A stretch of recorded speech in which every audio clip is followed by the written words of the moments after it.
Hey,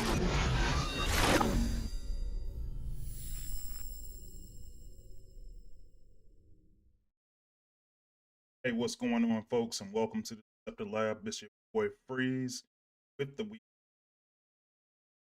And today, got a couple things to talk about. Obviously, this week we got 5-star Raiden and Dino King entering Transformers Earth War. So I'll talk about that a little bit, give my opinion on a couple of things, and then I'm going to talk about something I don't usually talk about that often. I'm going to talk about setups, how I go about making my setups for my bots, and particularly with the combat bots, because I've been having a lot of people ask me questions about combats this week. So I said, well, you know what? I'll put it all out there in one platforms, and instead of just kind of getting nickel and dime to death.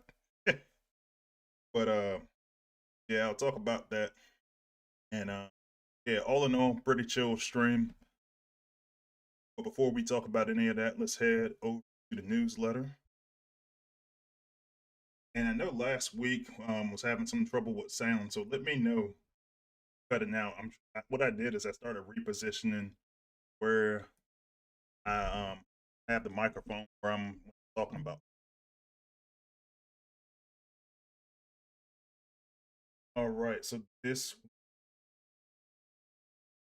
the event called Poles Apart.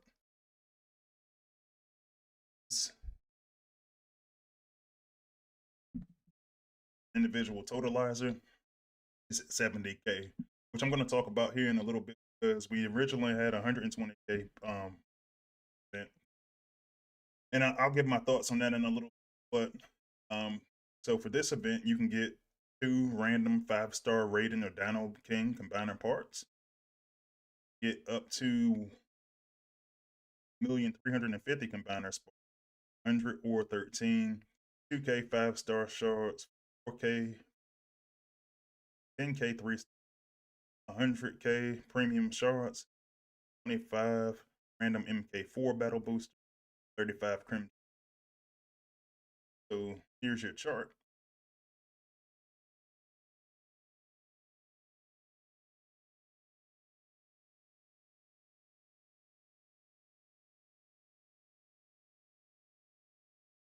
Okay, yeah, I don't know what's going on. They're saying it's cutting out. Me, if I can just use my regular headset. Hold on.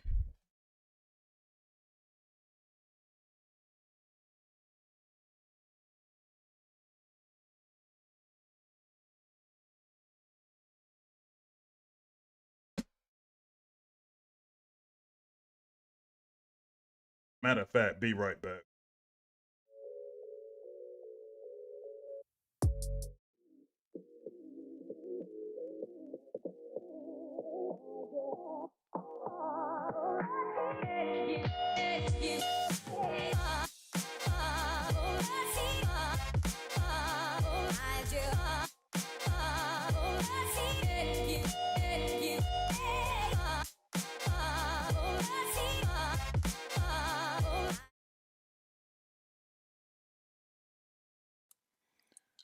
All right, how about now? So I switch back to headset for a little bit.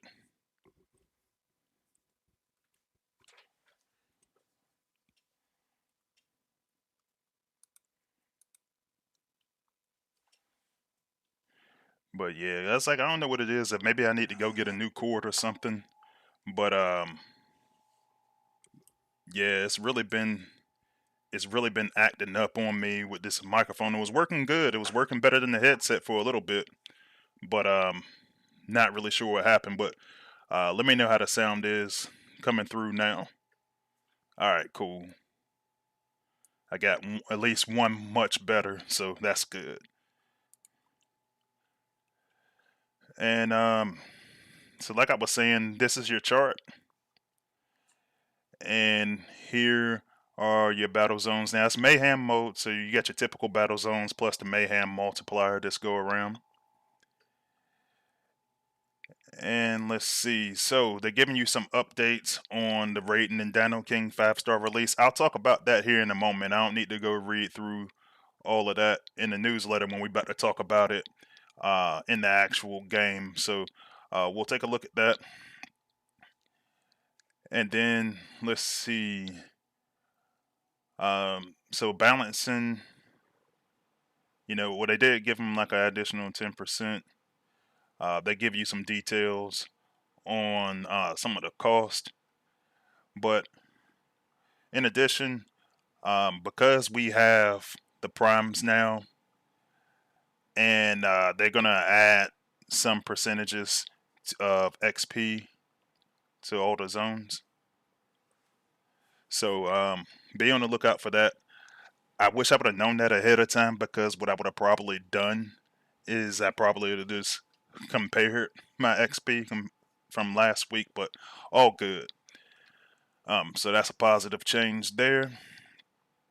And then they tell you if you get the duplicates that you can, how much combiner spark you get. So if you get duplicates for your 3-star, then you get 50k combiner spark, 4-star 250k combiner spark, and 5-star 500k combiner spark.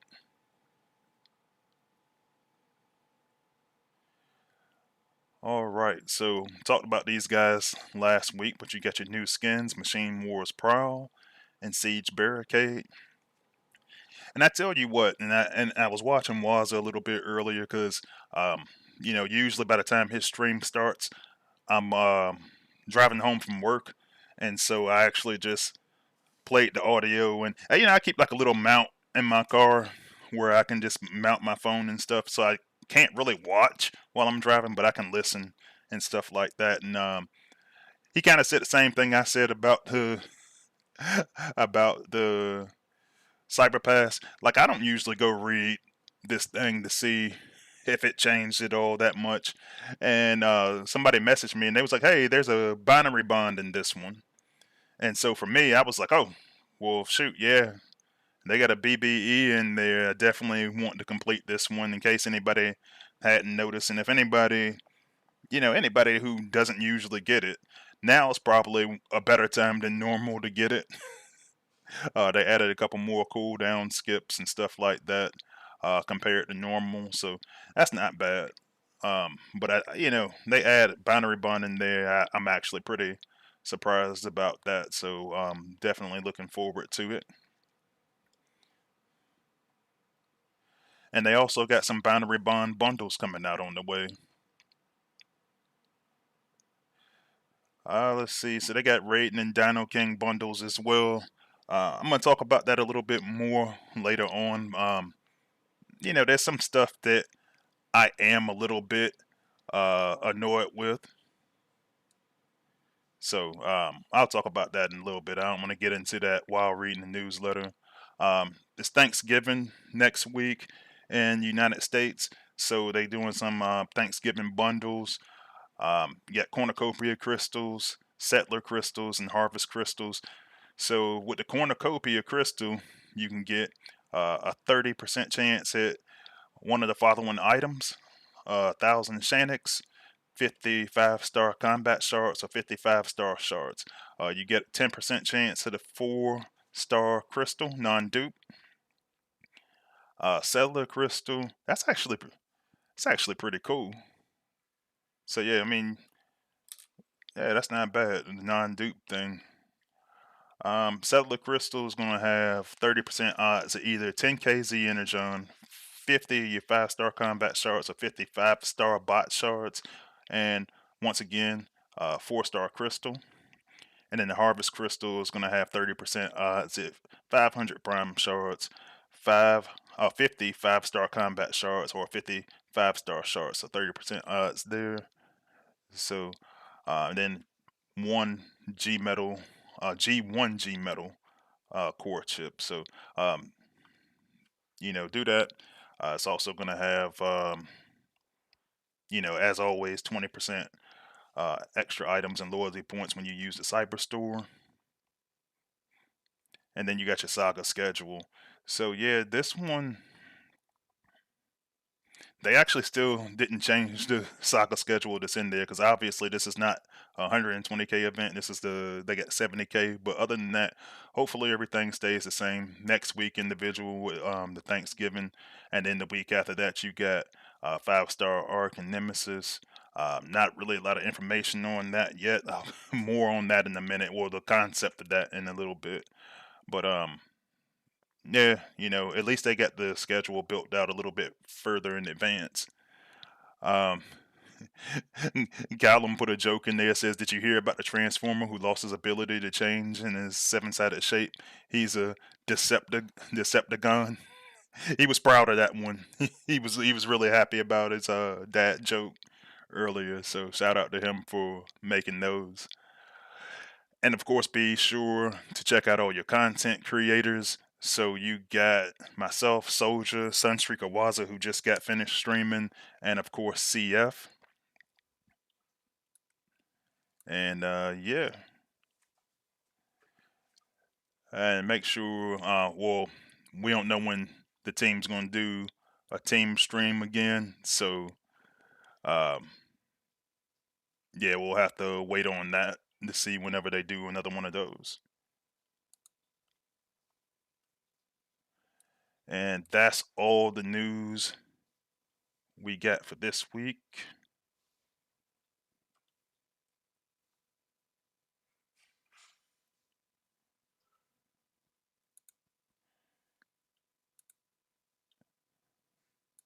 And give me a second, because I'm getting some kind of message.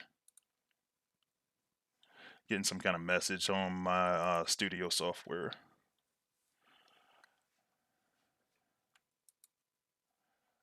All right, let me take a look at the chat. See what we got going on there.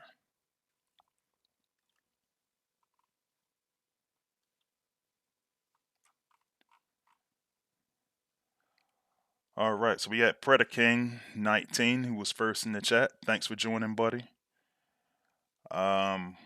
We got Fargo Sparky 05, who I hadn't heard from in a while, but thanks for joining.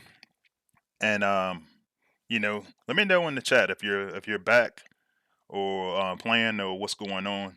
And I said, so I'll let you guys chime in on this one because he asked me a question um, earlier, and I said I'll just talk about it during the stream. But he was asking about the state of the game. Now I'll give my opinion, but let him know in the chat what do you think about the game lately. I told him it's been a rough year, but let him know in the chat what you think, and then I'll talk about it here in a second.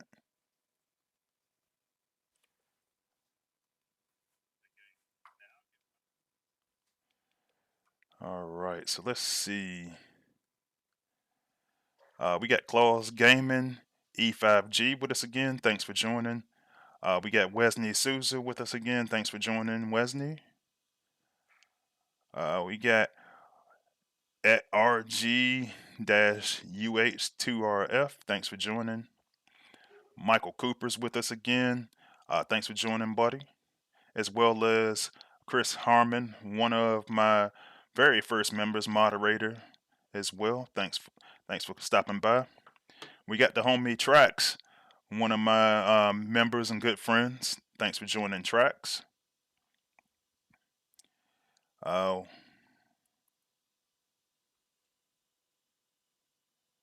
We got Rough Seas Kill Full Sailor. Thanks for joining, and thanks for helping me with the audio thing earlier, giving me some feedback. Let's see. We got the homie Twilight Tier with us again, one of my good friends and members. Thanks for joining.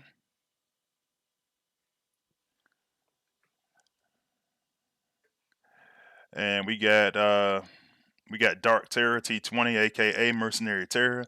Thanks for joining. Hey, he just got 5-star Snapdragon. I know he was excited about that. One of his favorites. But thanks for joining. We got the homie with my teammate, good friend Cheeto, aka Michael White. Thanks for joining. And the thing is, I remember last time we were talking about it, and it's like I skipped your name or something. I skipped it again, but I found it.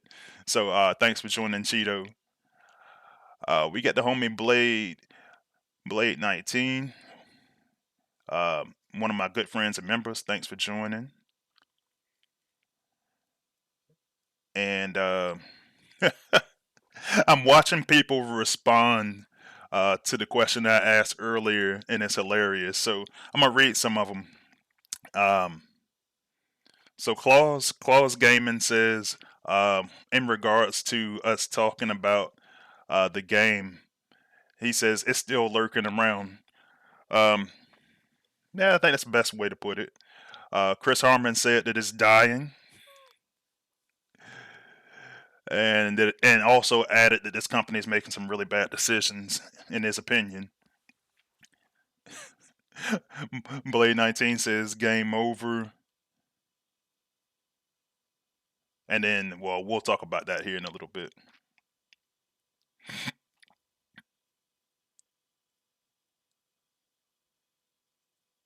Let's see.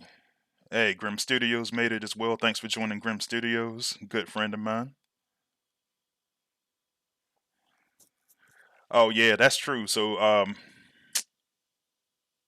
Terror says, I was making a comment about him liking Snapdragon, but they made the change before his 5-star, basically saying that it's not going to be able to target HQ, and that kind of changes how he would use them. So definitely get that.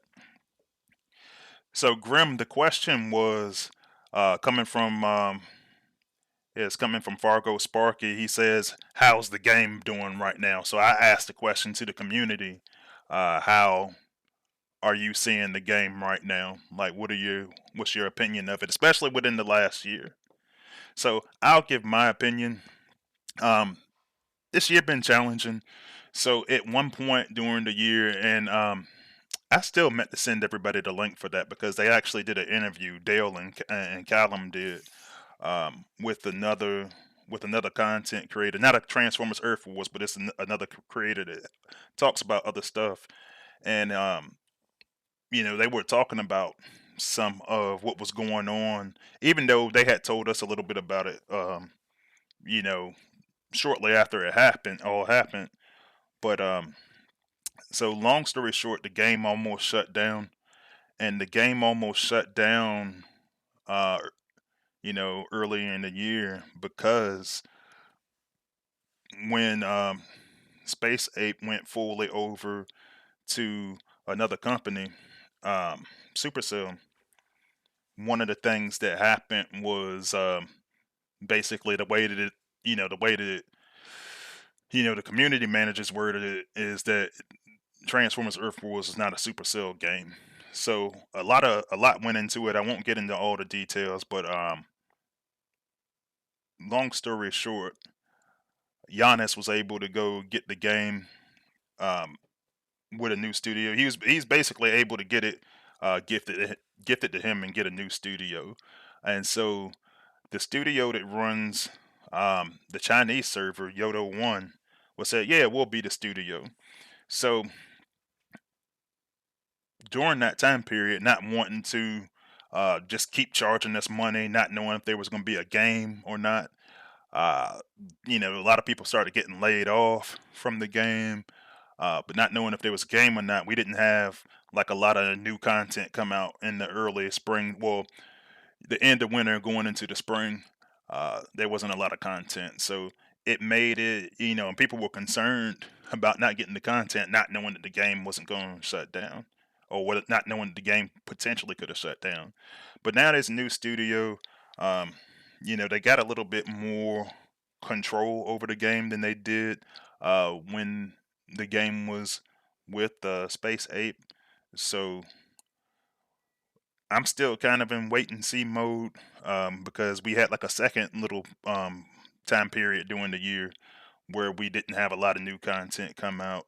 But now we're in a time period where there's new content coming out.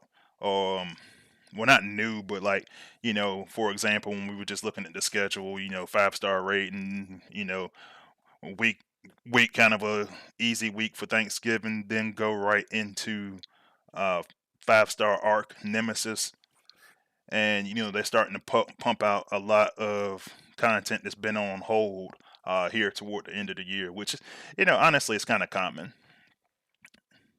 But um, overall, it's been a little bit challenging.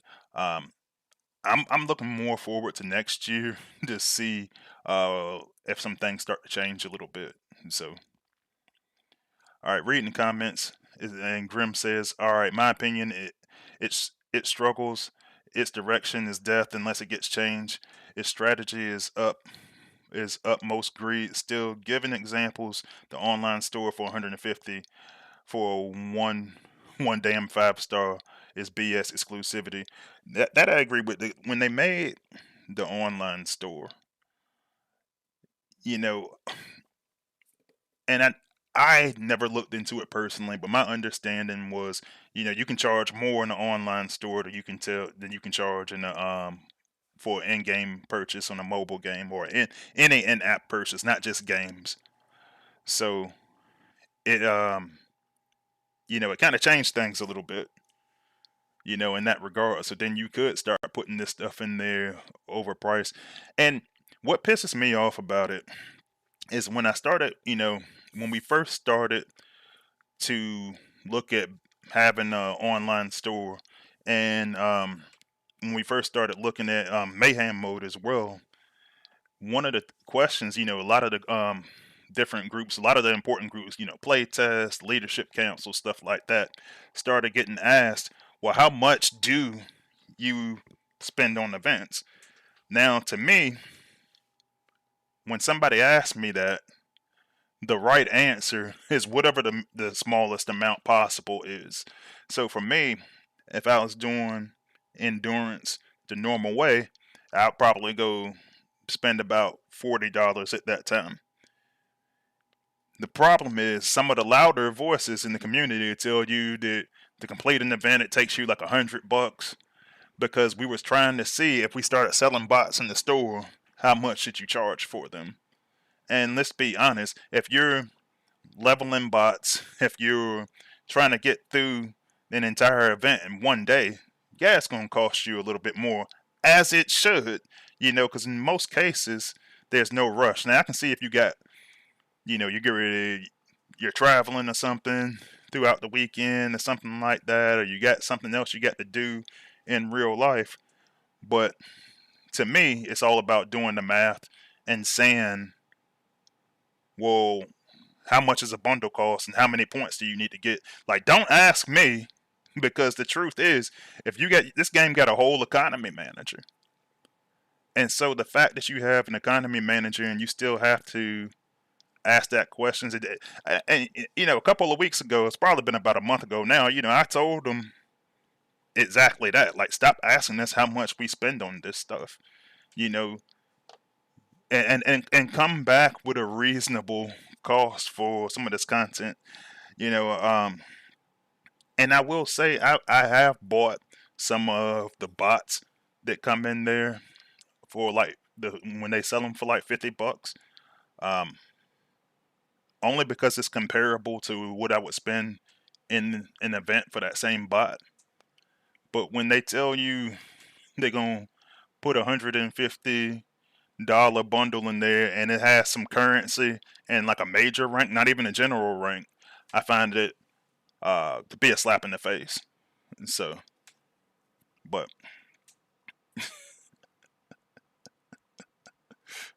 Track says, you don't want to know my opinion on the game? Yeah, and I remember us having that conversation before. Grim says the mayhem mode is a mess, just because it's a more annoying grind than it should be. For 5 feet or so, you should have the classic style, and I don't know if they have the tech for that. I might be, I might be wrong on that. Um, but for it just depends. The biggest thing for me is not even been the mayhem mode stuff. The part for me that messed it up is that they made it so much harder to destroy HQ in the first place. So now I'm finding myself using like entire teams just to go through Zone 17, as opposed to, and I understand why they didn't want to have I'm actually gonna put them on the screen.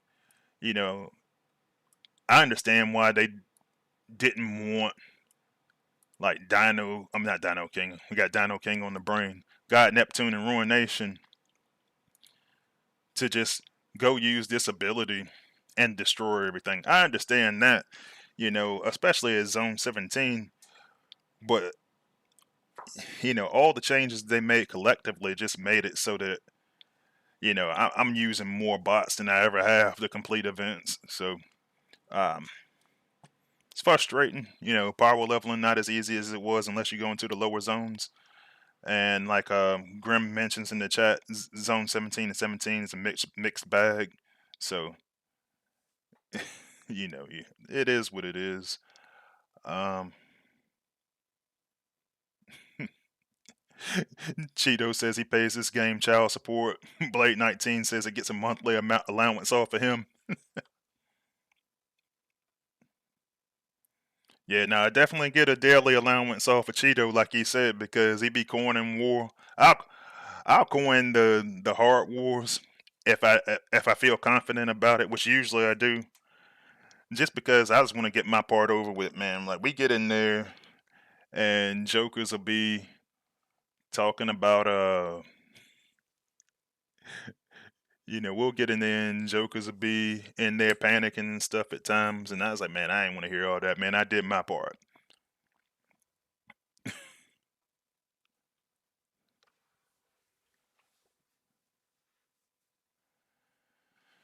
All right, let's see.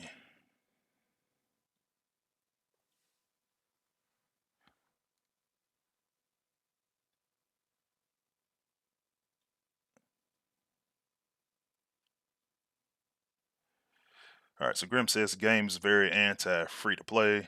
Yeah, it's not the worst, but compared to the play to win, endless, unless you're a vet, you're missing lots of stuff. It's behind on prime cores, and any prime core event shows up. Yeah, nah, I've been on. I, I've been talking to the vets about that for a while, man, because like with prime core shard events, for me, I'm just like, hey, I don't need it, but typically they put that stuff on a weekend where I'm probably going to be taking a break. Now I know you got some folks that just love events, going to hit every event. Man, they go put like a small individual event or even some small alliance events. I'll do something if it's a small alliance event because I'll feel compelled to just because I want to help my team. But at the same time, like individual, if it's not giving me some new content, I'm probably not doing it. So why make a big deal and want a larger event and cheat some of the younger guys, the newer guys, out of some prime core shards or whatever it is they're giving it to them? Just let them have it. We had an event that was for us usually before and after that. So I've said that several times on stream and in Discord or wherever else anybody's listening. So all right, let's see what else we got. I probably should move on to some actual content. Let's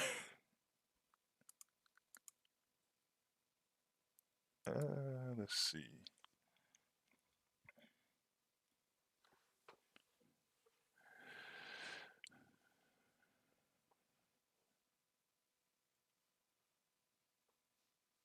All right, Chris Harmon says Mayhem mode is great and everyone should be Mayhem. Well, that would cost them too much money, especially if you have some, especially if you have some discipline. Like I have, and I've talked to you a lot about it. I know you've got that same discipline where it's just like, hey, let me ease up a little bit, and you can do a lot of this stuff. For me, and it depends on what kind of player you are. Because for me personally, uh, I actually hate having to log in a ton. Like it just reminds me of how it used to be back in the day where, every couple of weeks they were putting like a 1,000,000 point event normal up there. For me, it was like logging in every hour and stuff. Like it gets to be on my nerves, but um like in this mode, it's kind of going back to that now, but like at least I can start my event and I'm getting 1,000 points, over 1,000 points a battle. And what I think they thought was going to happen is that people are going to spend more because they want to speed the event along. But one thing I am is patient overall, and so do not spend money. I'll run out of money before I run out of patience. So I'll do 3 battles at a time and just chill for a lot of these events. So um, with the exception, I'll start out spending. So,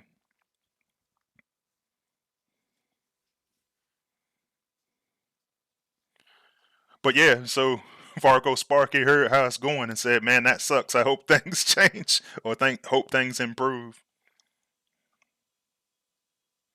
But yeah, I do agree with what Cheeto was saying. He says he hasn't retired because um, he invested so much in it. And I think that's what's happened to a lot of folks. Um, not saying that like I hate the game or anything. I don't. It's just one of those things where it's always something. That, and I think that when you're dealing with the lore a little bit, of those of us that enjoy the lore and stuff and the nostalgia piece, you know, it's hard to break away from nostalgia sometimes. But anyway, as promised, we're going to talk about Dino King, but we're going to talk a lot about.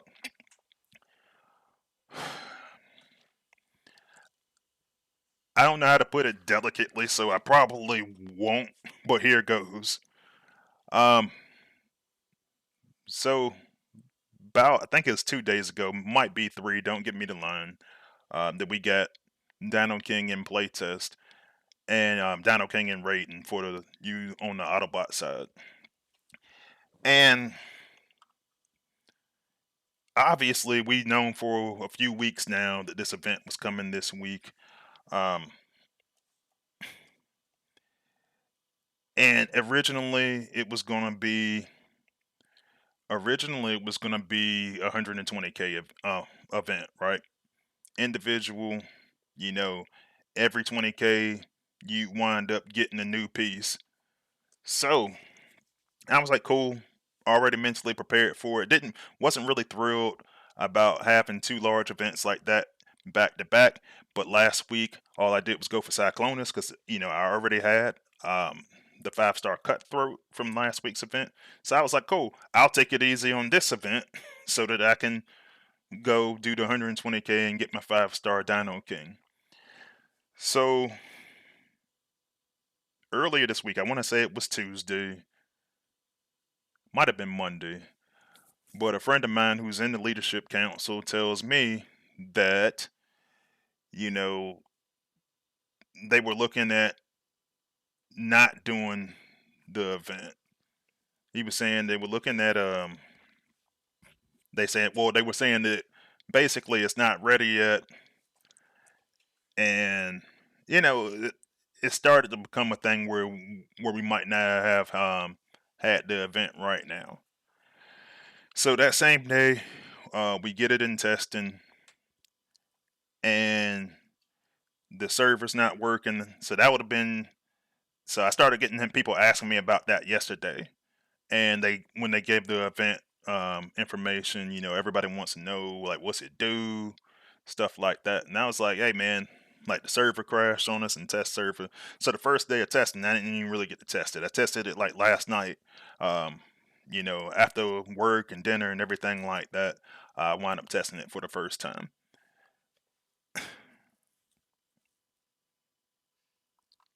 And the problem I have with all this, so then it turns into this 70K event, and they're saying you're only gonna get 2 parts. So now I'm looking at it like it's gonna be more effort than we had originally collectively. And even if you're doing the events, like you're just gonna have to wait.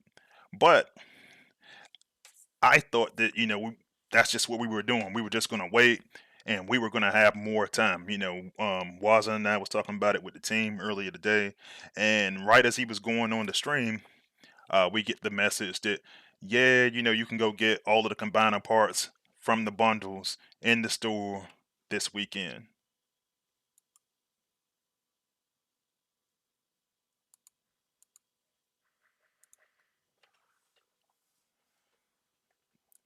and somebody already made the comment. Yeah, it was 20K per piece. Now 35K per piece.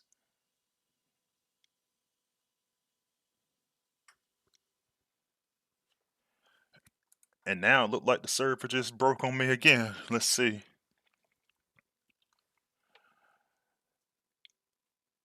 But yeah, man, like I'm just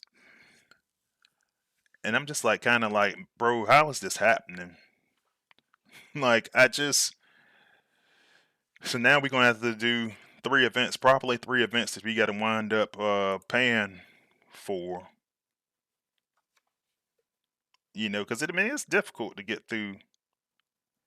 It's difficult to get through a 70K without spending.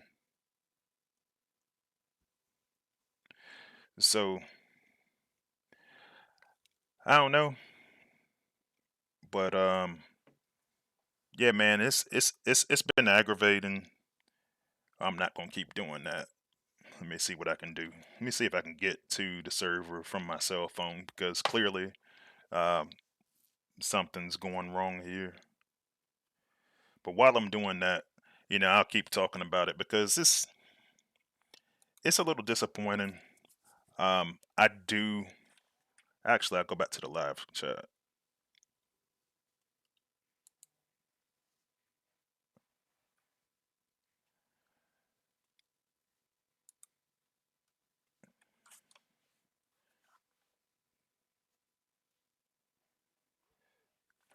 Yeah, I don't know what's going on, man. It's not going. It's not letting me log in on my phone either,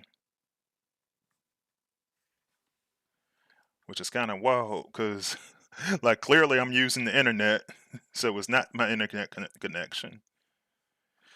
All right. Well, yeah, nah, that's insane. I wonder if it's. Yeah, I don't know.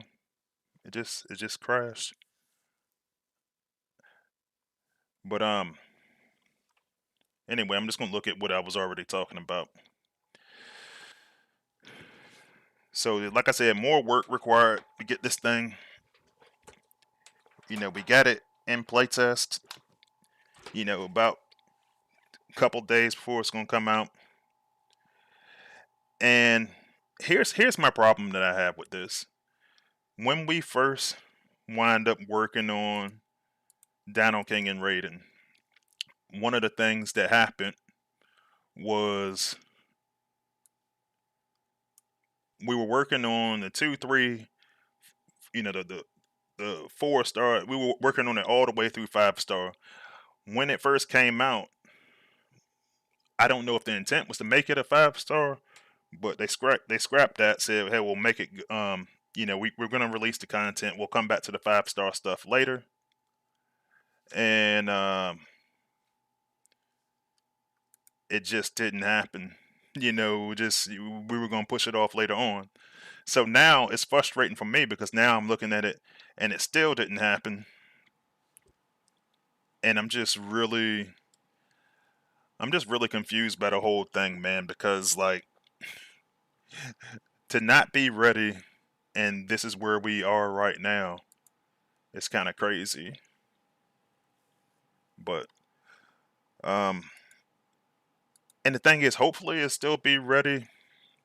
Well, it comes out tomorrow, so I don't know how far the team got on it, but it was doing too much damage.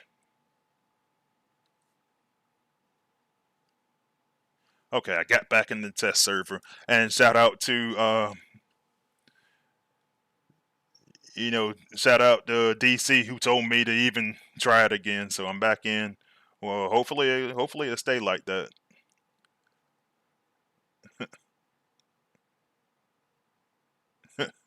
Everybody cheering me on for the server to work.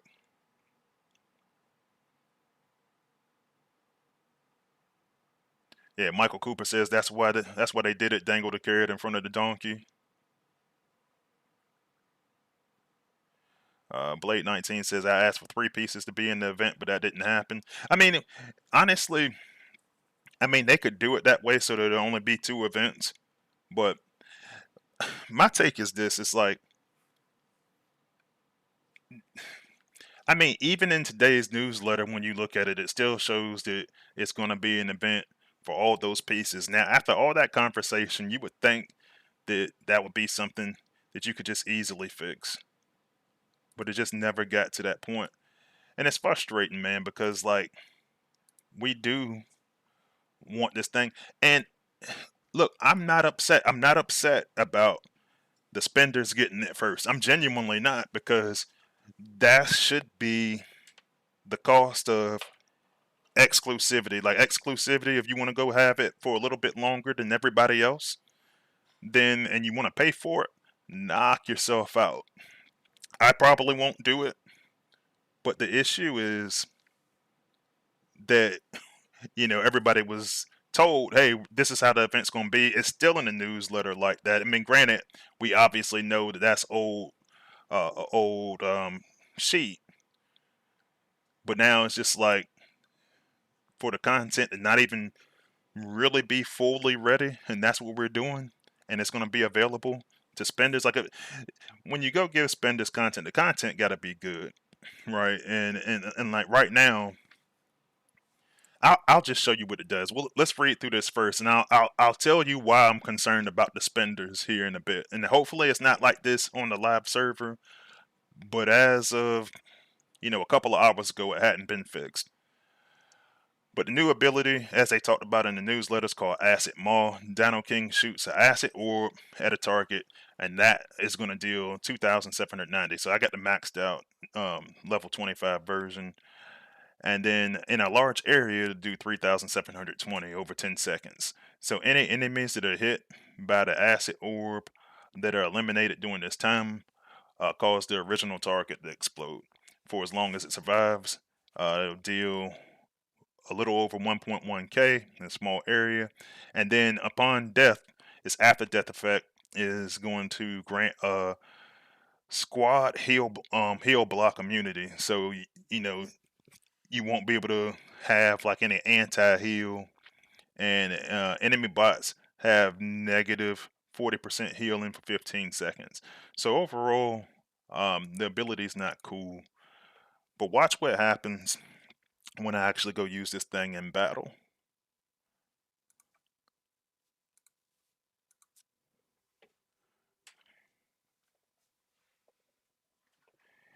And like I said, it might be one of those things, but like when it's at the end of their day and it hadn't been fixed, and the event's tomorrow, I'm gonna have my concerns.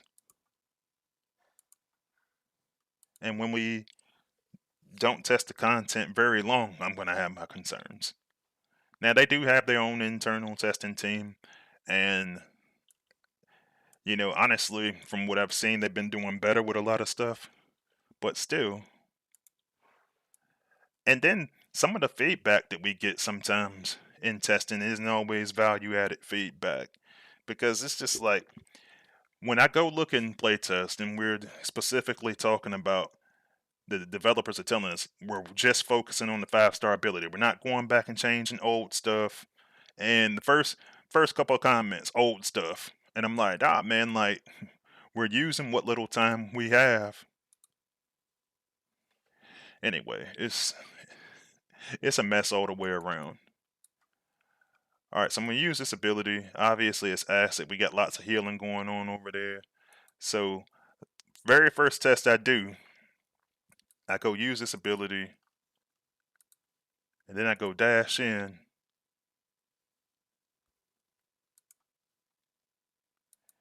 And actually, I might have did it wrong.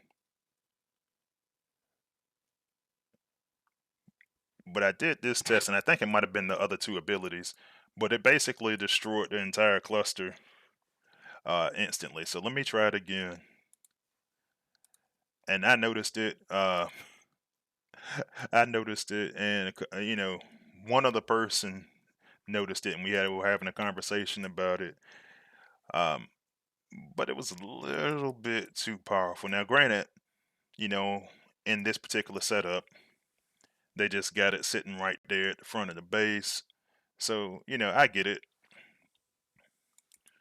But at the same time, it's just the fact that you can get the whole cluster down with that much ease. I said it was kind of crazy. So something with the numbers is messed up.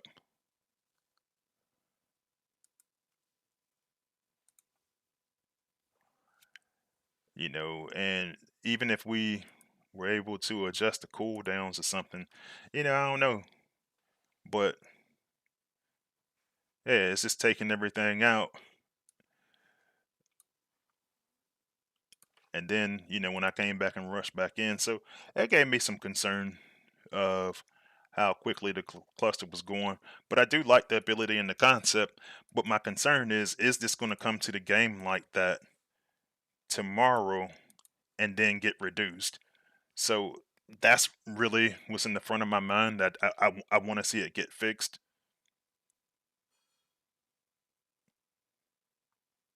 But yeah, so I don't know.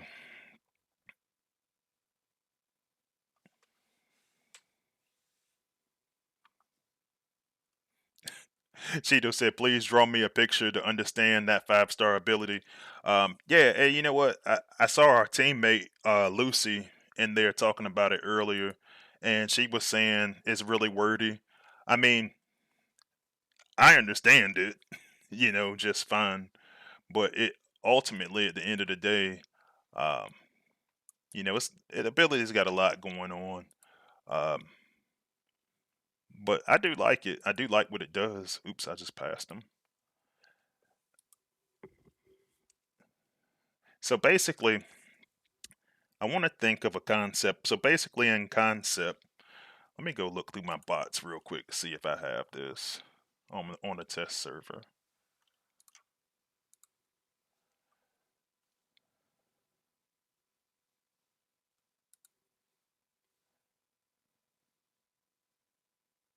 So basically, it's got like kind of a similar thing going on.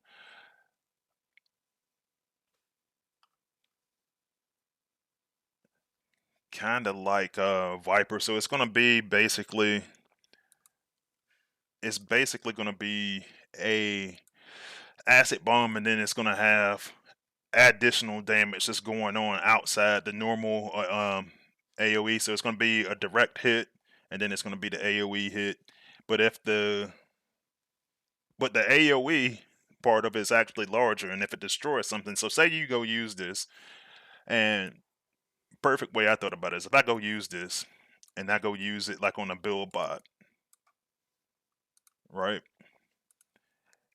Because I'm trying to think of something weak. So if I go use it like on a build bot, or if I go use it on like a cluster of mines or something like that where it has lower health, then in the area, then what'll happen is the original target that I pick is going to take more damage.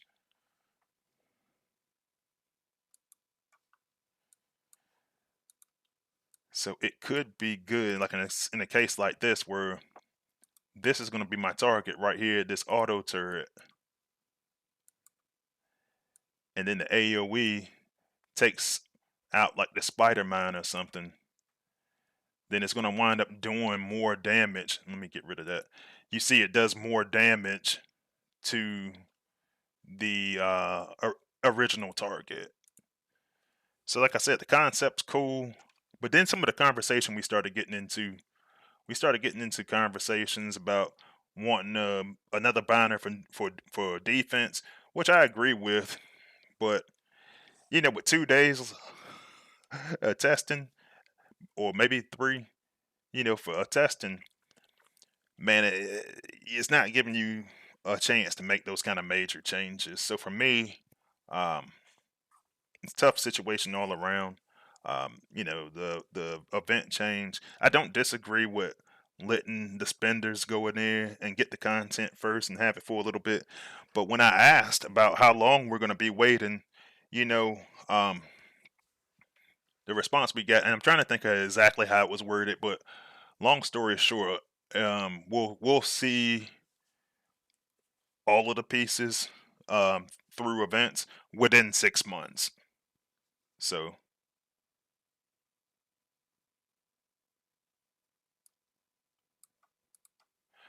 all right, let's see. Yeah, 5-star already showing in Combiner Lab. I mean, yeah, they have a tendency to do that because when they do the content push, that's when all the stuff happens. It's already sitting on their um, live, so all they have to do is unlock it during the event. Yeah, Claws Gaming says he likes the ability.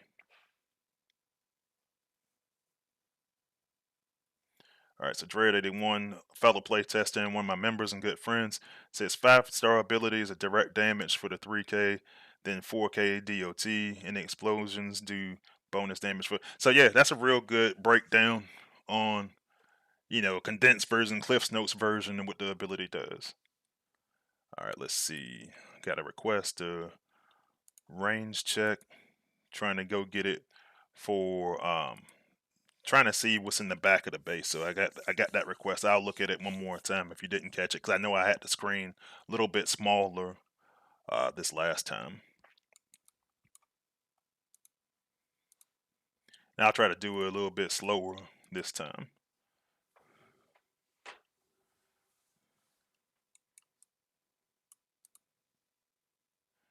All right, so that's what we're looking at range-wise. I'll actually try to use it. So yeah, I mean, it's pretty decent. So actually, I want to see something. So if I was to go here, about the midpoint of the base. So yeah, I mean, it's going to be something you can definitely use against a cluster. And I think that's cool, especially if you think about like using it with like Titan abilities and stuff. You can see here he's still got a little bit of the glass cannon thing going on. But if you're gonna have high damage, which I suspect that he will continue to have, um, then yeah, I could see it. Definitely taking some damage and getting them off the battlefield quickly. Um, but it's always tactics you can use to try to help out with that. So yeah, some of you guys already did, but let me know your thoughts in the chat. And who's going for? Well, I guess I was gonna say who's going for the 5-star, but I guess I should say who's paying for the 5-star. But who's going to complete the event this weekend? Let me know in the chat. All right. So the other thing I was going to look at is a lot of time people will ask the question, "What's the best setup?" And a lot of times I won't answer it because I don't know everybody's team. But honestly, and I've had the conversation on the stream before, or even in individual videos. But one of the things that I look at is one key concept, and I'm actually going to start looking at different members of my war team and how I came up with the concept and I'm going to use some alternates that I might look at for some of them as well. Just because a lot of guys use the same bots, and it's just like, don't worry about it until they actually got the bot in their hands. But I think when you're in there going to pull from batches, you got to be a little bit intentional, and you got to have as much information as you can in that regard. So for me, obviously for several years now, um, I got Bludgeon is my rush tank, and there's a couple things I'm going to say about him. But I'm going to start off with how I got him set up, and there might be a couple that I don't have set up the exact same way that I do on the live server, so I'll adjust it to that. But this one, I definitely have him set up this way. And a long time ago, one of the guys that taught me when I was a noob uh, gave me the concept, and this is when we first got combats, and he was like, made it real simple for me. He was like, whatever the bot does well, add something that enhances that. And I was like, cool, man, makes perfect sense to me. So when I look at a tank, and I look at a tank like him, I got him up here at the general rank on the test server. Definitely ain't got no generals on the live server. But and so I'm looking at all this health. Got him at almost 60k. I want to do something that's going to help with his health. And even though some people will make the argument that because he has shielding in his ability, and because He's got the 80% max health boost in his ability that I shouldn't do anything to help with his health. My disagreement point with it is, well, why do I want to pay in ability points to get him out of a jam where I got the Onyx Prime core? So what that's going to do is when he gets below 40% health, then it'll slow down some of the damage that he's taking. He'll have that damage resistance, and he also had that DPS, which will help him the rest of the battle. But like I said, I'm gonna talk more about combats and weapons. And the only reason why I brought it up because of that plus 37% that I got with that maxed out Onyx Prime core. Now I'm also doing additional slam damage by using the Forge of Soulless Prime. So now I got some pretty powerful attacks going on. But the key thing that I'm using this for is because of the hack community. Obviously right now we've got a lot of hacking in the game. When you look at combats that we got now, like you got Tiptop and Peacemaker out there. You always have Computron and Lyle Kaiser in there, and then you also have um, Cosmos and Mind Wipe out there. So this is why I use that. If I can keep my warriors from getting hacked, you can use, and this is one of those things that even if you don't have it maxed out, even if you got it in the 4-star, even if you have, even if you got a 2-star, it's gonna stop you from getting hacked. So, but it's a warriors type core, and or it's a melee type core, and essentially I wind up using 3 warriors in all my teams, and I find a way for none of them to get hacked.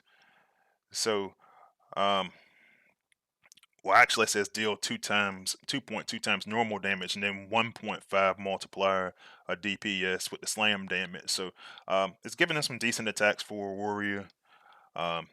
Disable for 2 seconds, I'm not really worried about, but it's also giving them some more healing for all the damage dealt, and you got a revive. So it also makes it good on defense as well. Now, for my warriors, some alternates that I like to use. It depends on who it is. For my rush tanks, I'll use something like that, but I've actually used a lot of these in here. You can see here that I actually use Lancelon. In this case, I got it on Armada wheeljack, but because I was using them, I was doing some testing on them. But in the actual game, I actually use them on block. And so I actually go take a look at that for a second. But that's a good one that I like to use on some of my rush tanks or some of my warriors. Period.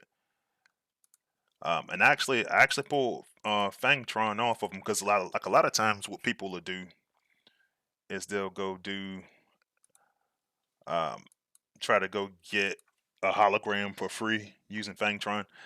I don't even really do that because what I find is that a lot of situations that I put myself in just based off of my play style that he'll just he'll run away and get me into trouble in places I really don't want to be in trouble. Like for example, with Cosmos being up there, if somebody uses Cosmos and Mind Wipe in the front, what'll happen is the the hologram will go pop them before I destroy a lot of the base, and I don't want to sit there and get hacked. Granted, there's bots I can use to try to keep me from getting hacked, but I don't want to do that early in the battle. So here I actually use Lancelon, and I use the G1 as well for. I don't know if I got that on the test server. Not that it's really particularly. Nah, I don't have it on test server. I only got that on live server. But when I use him, I also don't want him to get hacked, and because Lancelon, who I believe that's Buzz Strike for you guys on the Autobot side. Somebody correct me if I'm wrong. But actually I can go look. I ain't gotta be lazy all the time.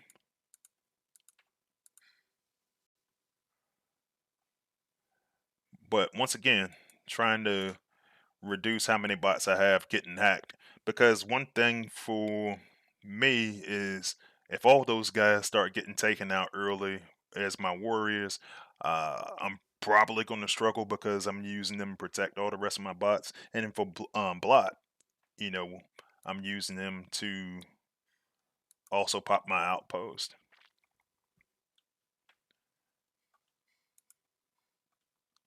Man, I'm so tired of this Armada Star Saber shit. Yeah, so I was right, it's Buzz Strike.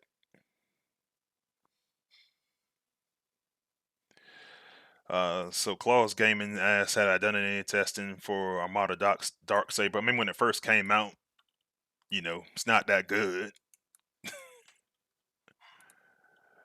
I mean, it's alright. I actually got it at a decent level on the live server. I ain't done nothing with it.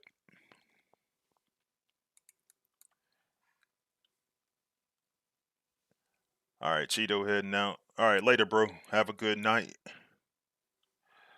But so here,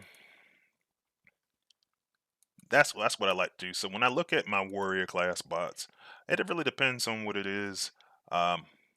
Barrow is another good one, but a lot of people continue to still use him for bots like Deluge and Beachcomber, but he can be quite effective for other warriors as well. Just because, once again, damage resistance and also having some health regen on a bot that's already tanky. So when I use my tanks and I use them in their traditional sense to just be meat shields, soak up some aggro. These are the kind of things I'm looking at. Now, when I go look at some of the other bots that I use on my team, well, other thing too is like with Barrow and like some of these other bots, and the Forge of Solus Prime in particular, you know, they're also really good on defense because I look at a bot like T2 Megatron and I use his golden disc and I use the Forge of Solus Prime, so he's going to continue to keep coming back to life. Uh, it works well for stuff like that. So if you got anything that you're putting in the outpost um, for your melees, then that works well, as well as the Vector Prime core. You can't go through an entire stream without talking about Rod, you and Inferno.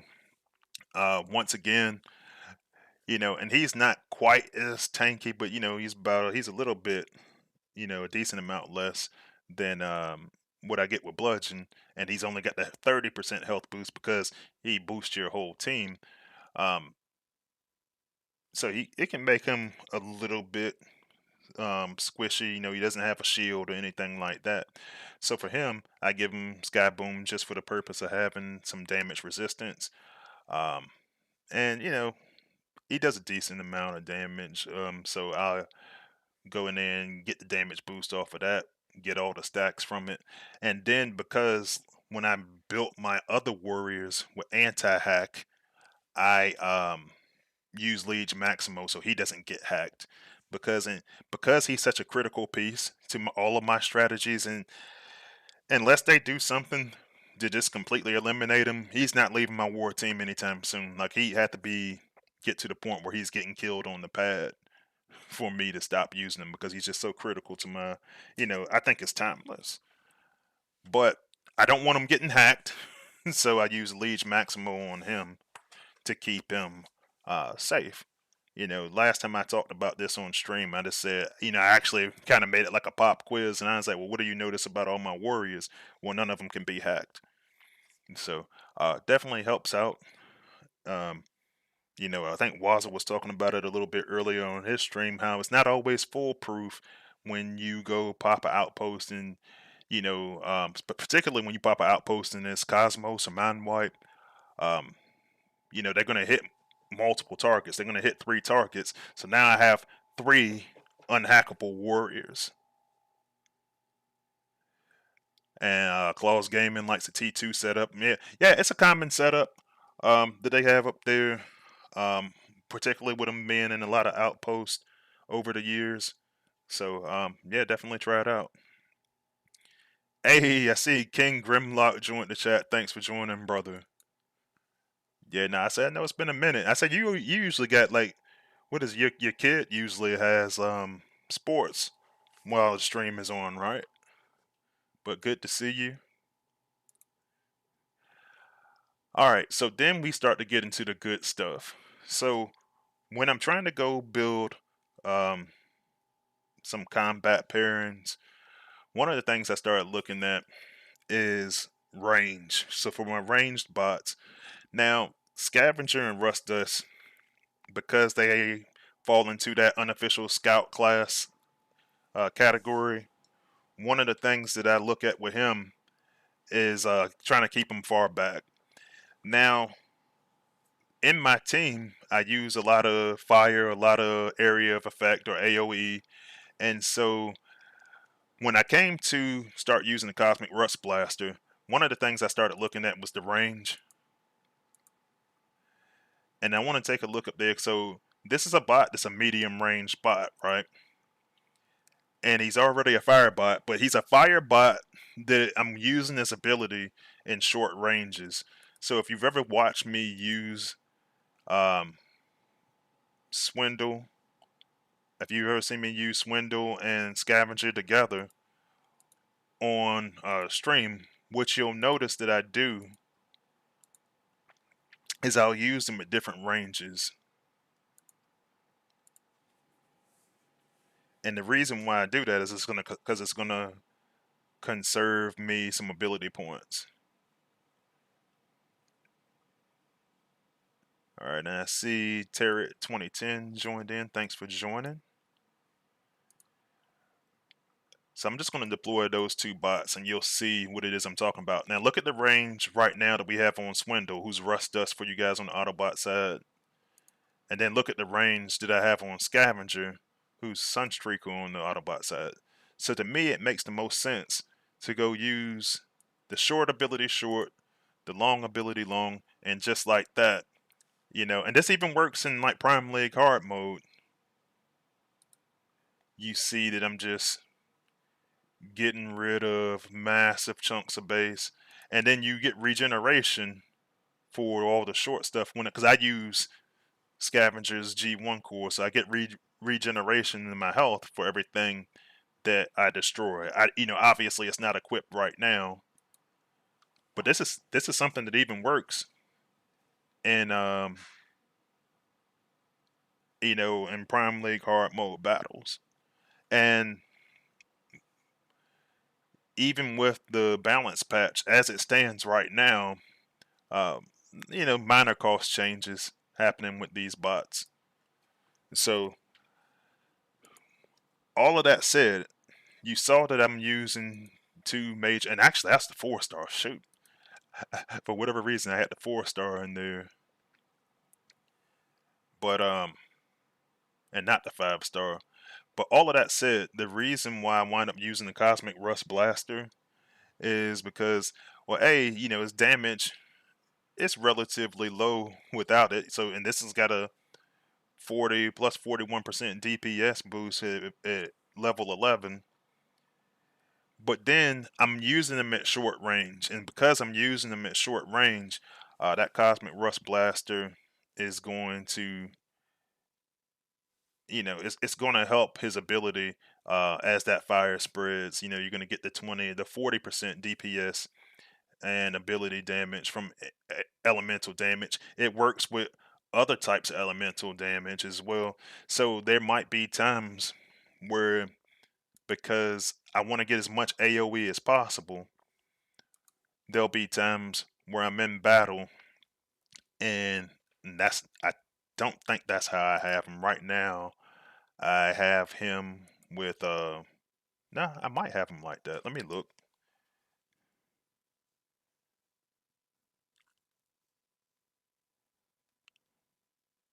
Oh, I got it. So um what I was saying was I'll go use I'll go use Scavenger with the Cosmic Rust, give him a damage boost, and knowing that I'm going to use his fire short range. But I also am going to go use other bots. So say I'm going to use a combat. not on Scavenger, but on talking about the rest of my team. Say I'm using Fireline, and Fireline is attacking the same target as the Cosmic Rust Blaster. Now I'm getting extra damage points for that. If I'm using Fracas, which I do use on my war team, you know, so Fireline is top shot for you guys on the Autobot side, and Fracas obviously is Nightstick. So if I go use that, all those elemental damages are you're getting an additional boost. So obviously, I don't need to explain why somebody would use Fracas right now. I just got him on uh, run amok for just testing purposes. But when you look at what it does, you know, the 41% DPS, the acid bullets, the 200% of the exploding, you know, burst, and the healing. Obviously, that's the best one in the game. So you don't that one doesn't really need an explanation for all that it does. Yeah, and I see what Twilight Tier was saying. Yeah, the 4-star is still strong. Yeah, King Grimlock said two very strong bots, and yeah, you know that's part of me. That's part of building a team, and I think a lot of people are cheating themselves out of that experience because they're concerned about the December patch. But now that I know, not definitively but just that it's a cost change, and it's a cost change that I'm not opposed to right now. You know, I've been telling everybody like once you know for sure, like if you already had those bots, you know, use them. But some people just don't want to use them because they're scared there's going to be a nerf and all this stuff. And I was like, look, I understand the concern, but at some point you got to be realistic about your concerns. And like I'm a real pragmatic guy, and I know when it's time to take a risk. This is one of those times.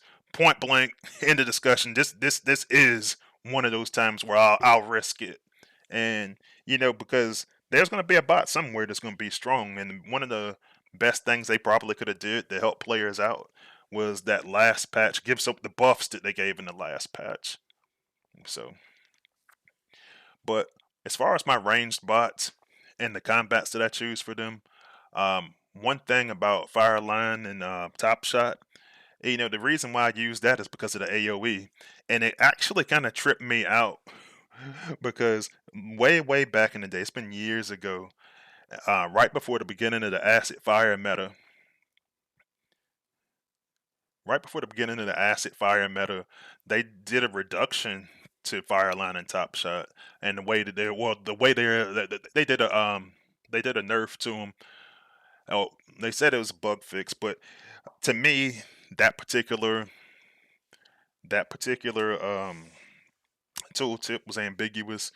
But the way that the damage applied, they were saying that you should just get 142% of the bot's DPS per second for 5 seconds, which is more than sufficient, you know. But it used to do the bot's DPS damage, and then on top of that, and it pissed a lot of people off. But I was like, well, is it not good anymore? Like, it, so I tested it. You know, they actually offered refunds over this stuff, man. It was crazy, and people were very upset. And I was like, well, he's still good. So I just continued using him for the most part. I just I, I think I just recently stopped using them, and let me make sure. Yeah, I just recently stopped using them, and I had a really good reason. And so, oh, actually, no, he's still on Scully, like he is on the test server. So yeah, I still use him, and I get it, get him to work with the Cosmic Rust Blaster, and I get him to work with Acid, and get the additional 20%, and I get all the damage that I can get out of it. But you know, that's what I primarily used on my ranged bots, a combination of the Cosmic Rust Blaster, Fireline, and Fracas. But you know, let me go check the chat because I see some good questions in there, and I'm going to continue on in a second. So I see Claus Gaming said, so Scavenger, Swindle, and Knockout would be a good combo for you. Absolutely. So he's talking about Sunstreaker, um, Sunstreaker, Rust Dust, and skids for you Autobots. So yeah, so let's look at that for a second because I want to actually break that down on why that's a great idea. So here's the thing. And people undervalue, and people have always undervalued this particular ability. I don't want to say they undervalued it because for a while, skids and knockout were considered top bots in the game. Um, Power creep and stuff like that happens. But here's the thing, and you got a bunch of different ways you can set him up. I'm not getting into that about that particular bot right now. But the reason why that's a great idea is because when you go use this ability, you're doing that 3 times ability to damage you. Walls we don't really care about as much anymore, but for the sake of argument, if you're doing damage to walls and you're getting regeneration from uh from his power cool, or not even his power cool, because like what I used to do is I used to actually use his ability and I would use it with a fire line, and then I would also use it with the Alchemist Prime cool. So I just constantly had him just regenerating. Uh, and he's getting all this crazy damage from his 3 times ability damage to walls and to the minions in the outpost spots, which is really crazy because it's one of those things where they now, with it being acid, they can't heal, and it just became too much for the outpost bots to bear. And it's still something that I keep in my bag of tricks sometimes. So when you try to go use all those abilities together,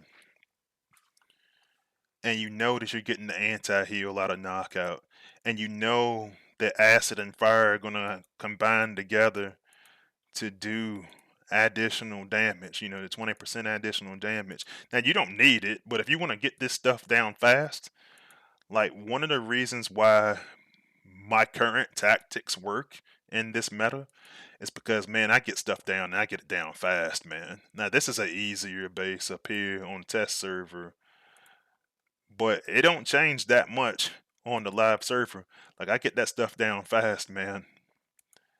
And that's one of the reasons why I even use Rodimus Unicronus in the first place, Inferno in the first place, because on top of all of this that I got going on top of that, now you adding in the 50% ability boost on top of all of that stuff. So when you start looking at the combats, I start looking at it in a way that I'm trying to get everything to just continue the damage boost. And that's the primary tactic that I use in that capacity. Claus Gaming says you got to risk it for the biscuit. That was back when I was saying I know when to take risk. But yeah, you got to know, calculate. Man, listen, one of the best things that I could have ever done for my risk taking is learn how to play Hold'em, because when you start getting into the odds of something being in your favor, and then that's when you take your calculated risk. It's some math that goes into it as well. Not ignorant to that, but that was one of the best things I could have learned how to do, because back years ago, because it makes you process what's real and what's not. You might have some fears about some stuff, but when you know the likelihood of something, and this game ain't no different. Like the likelihood of them right now, at least, nerfing these bots that they just buff straight into the ground is really, really low. But they are making adjustments to cost, and I think when they go do some nerfs, I think they should always look at cost first.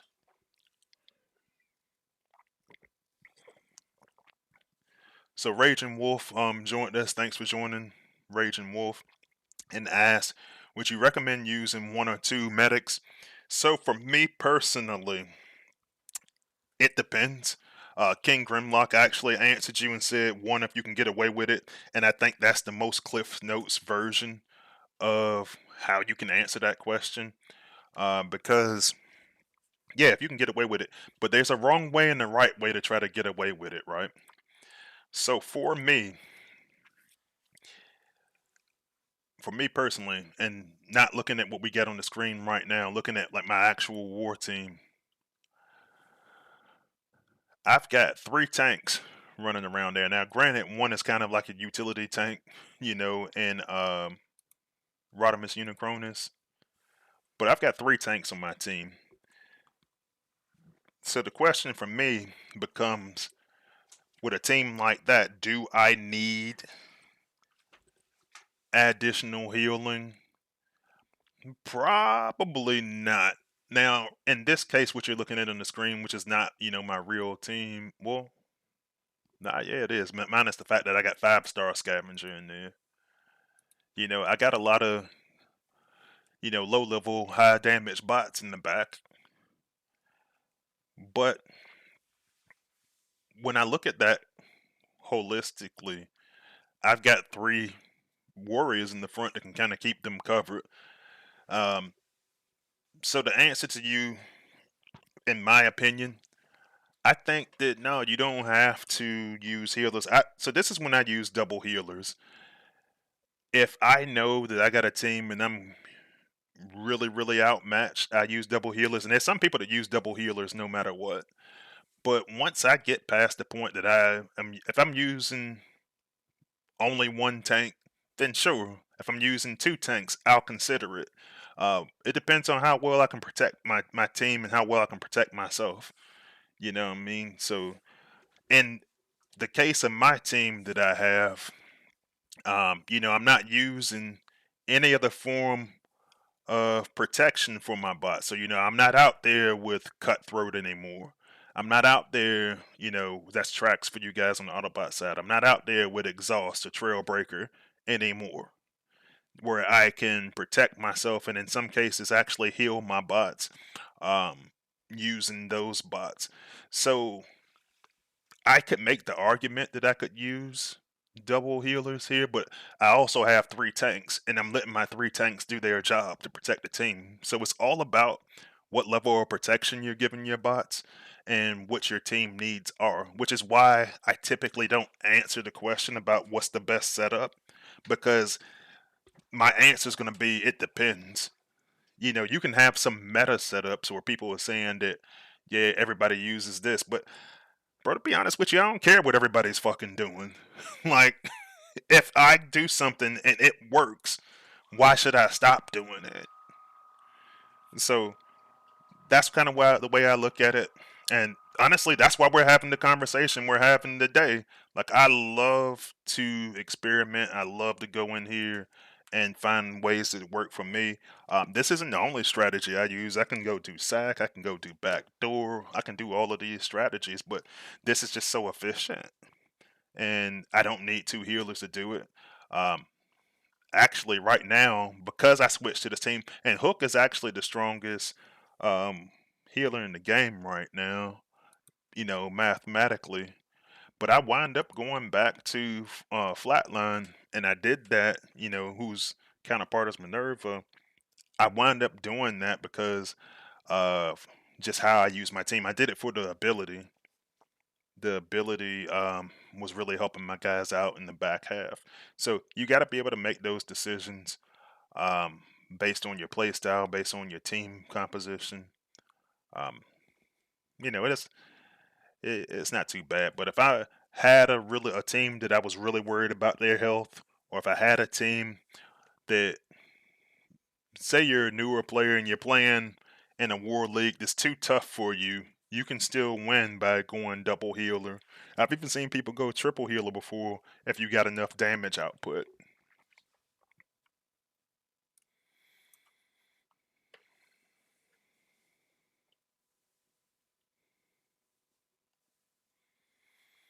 All right, looking at the chat still.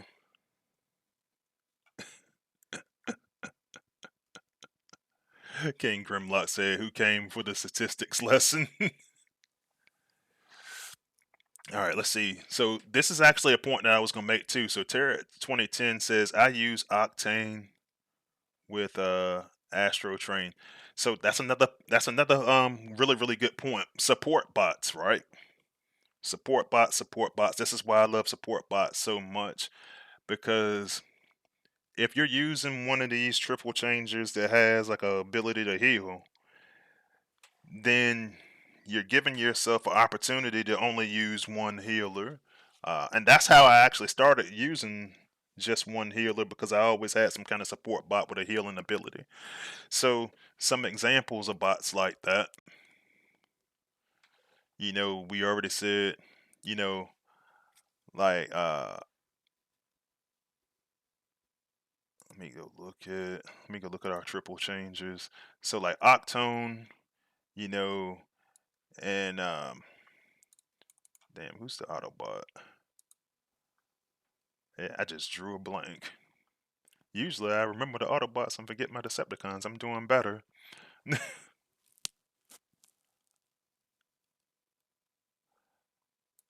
Oops, I'm in the wrong thing. Sandstorm, that's what it is. So yeah, like if you're using like Octone and Sandstorm, if you're using Astro Train and Springer, stuff like that as a support piece, and you're planning on using the ability for healing, then you're gonna be good. You definitely don't need to use two then. If you're using bots like in this case like Crankcase or Hoist, where you have them in the lineup and you're getting healing from using the ability, you probably can get away with not using a healer.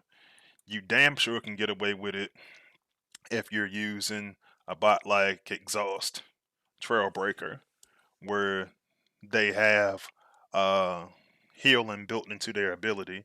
And one of the cores that I always try to make sure is on my war team is the Microness core, so that you can keep doubling down on that kind of stuff. So when you have an additional source of healing, I'll even going back to the conversation that we were having about combats. Even if I'm looking at combats, um, Interax and Fire Glide, depending on who you're using them on, but they're getting all the additional bonus. So you could have one melee bot that's getting an overwhelming amount of healing just from that, from having Fire Glide, and possibly like a core like the Alchemist or the Micronus and stuff like that. Which is honestly, and it helps a lot in events too. Like I use this right now. I think I use Fire Glide on Impactor right now. I use Fire Glide on Impactor right now in events, to try to help out to keep his survivability, because power creep did get him a little bit. So I use that with the Micronus. Well, no, I don't use Micronus on him. I think I use Alchemist on him in that case to try to help me take out the front part of some bases. So lots of ways to go about it, but there's so many healing sources in the games. That's why I don't go double healer as much anymore, because you can find other ways to heal yourself. And thank you for reminding me it was Sandstorm.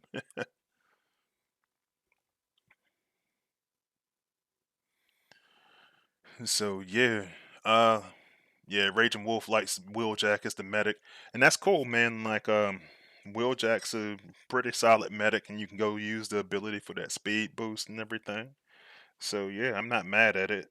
I actually, but that's the one I don't have. So we're talking about Shockwave for my fellow Decepticons, and that's the one that I don't have as a 5-star. So I don't use him, but I've really found ways to use all of the other healers really well.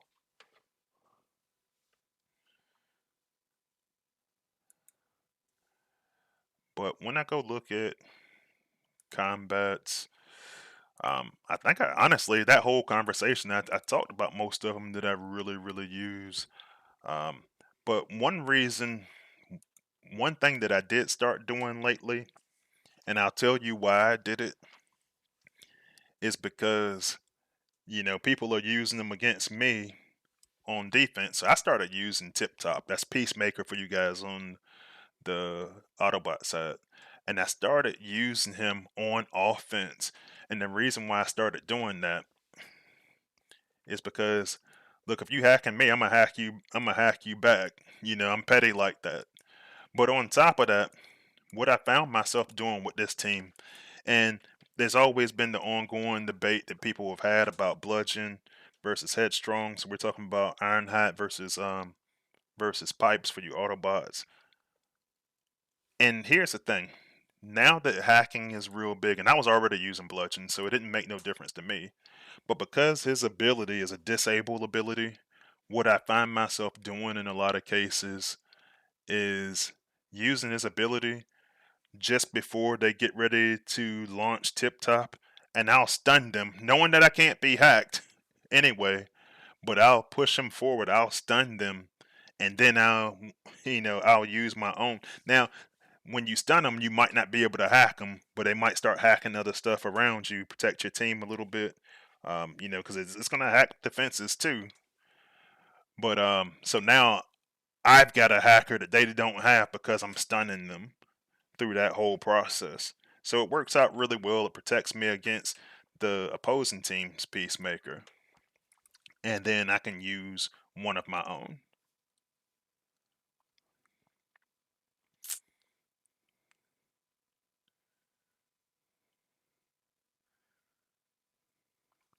All right, so Berserk DC said at this point there's enough room to have multiple good war teams.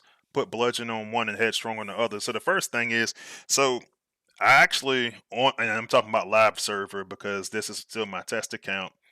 So I still don't have headstrong maxed out, or honestly even really close to it. Um, but to your point, I typically don't run multiple war teams. What I do is uh, I'll run my war team and I'll run alternates. And I'll run alternates that have specific purposes within the team. And the reason why I do it that way is not because I'm anti multiple teams.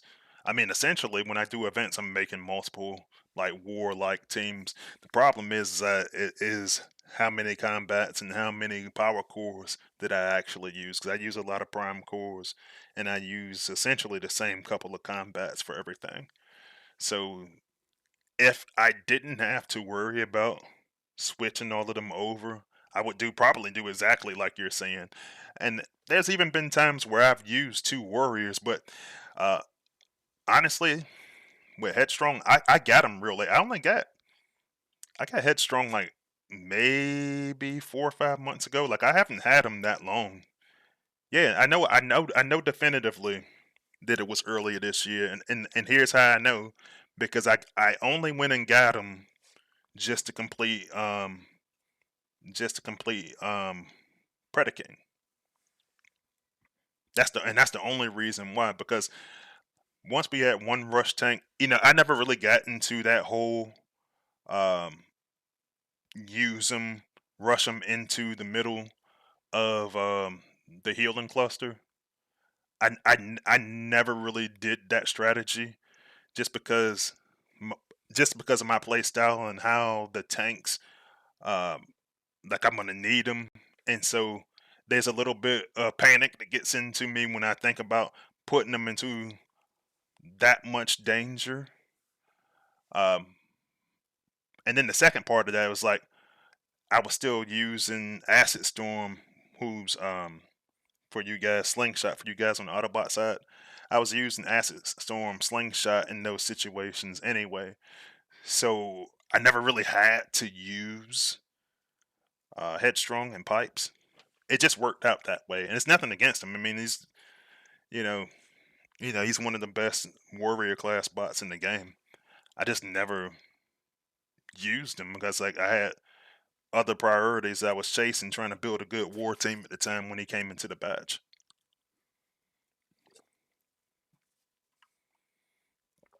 So, but yeah, I to your point though, there is room to use both, either on separate war teams or even on the same war team. I know a lot of people were doing that for a while. It's crazy. On my live account, I actually got a maxed out Armada Wheeljack and still don't have a maxed out Headstrong. And the reason why is because I thought that I thought that he was gonna be a little bit better than he was. I thought that, and thing is, I didn't get to try this in test because like when the Armada combat started coming out, and I started thinking to myself, maybe this is gonna be the thing that makes him into a really, really strong um offensive bot. You know what I'm saying, for Armada Wheeljack. So I actually rushed to level him up. Found out that this combat didn't make him any better than he was. Um, he's just another rush tank, and I was like, oh, I thought I was gonna get something that was gonna add more damage to my team. So for that reason, I just um, I just don't have headstrong. I got a maxed out bludgeon and maxed out Armada Wheeljack. You live and you learn. And then with the healers, last thing I'm gonna talk about combats. You know, I I just use I just use Ozu, and you know what? Each of them has their own strengths and weaknesses. I actually, I've had conversations with folks about um, which combat to use in this sense. I think if you use Shockwave, nothing wrong with using Bido. Um, I know some people use them on other stuff, but if you're using them and you're trying to get the quick burst out of the healing grenade, then cool, I get it. It makes sense. You know, it is less overall healing than you're getting out of some of your others. Like for me, and I actually did all the math on this stuff at the time, and if I'd have thought about it, I did the math again tonight. Here's the thing for me. If you're constantly doing this splash AoE healing, uh it's gonna outpace just that bomb. So if you're working with a team and that team um you find that they need like huge jumps of health in random moments, then that's when I would use Beto. Otherwise, I use Ozu, or then I probably even use Shroot because that area is constant. You're not waiting for every 10 seconds, and then you can decide whether you want to reflect with Ozu, which is what I do, or if you can want to do damage reduction. But I don't think there's a bad one in for your healers, to be honest with you. I don't really use minions on offense anymore like I once did. A lot of times I used to when I was really heavy into sack, even though there's some good ones out there. I remember at one point like, everybody was using minions on everything, but that's primarily the combats that I use building teams. And I'll probably go actually break it down even further as I start doing more bot videos and everything, but that's the gist of it. But anyway, guys, I'm going to call it a night. Go take a look at some football. Um, thanks everybody for joining. And I won't be on next week because, it'll be Thanksgiving. I'll be traveling. But because I work remotely the day before that, I might make something on Wednesday. I'll let you know. Or you'll just see it. Who knows? But anyway, um, thanks for joining. I'll see you next time, and I'll see you on the battlefield. Freezius out.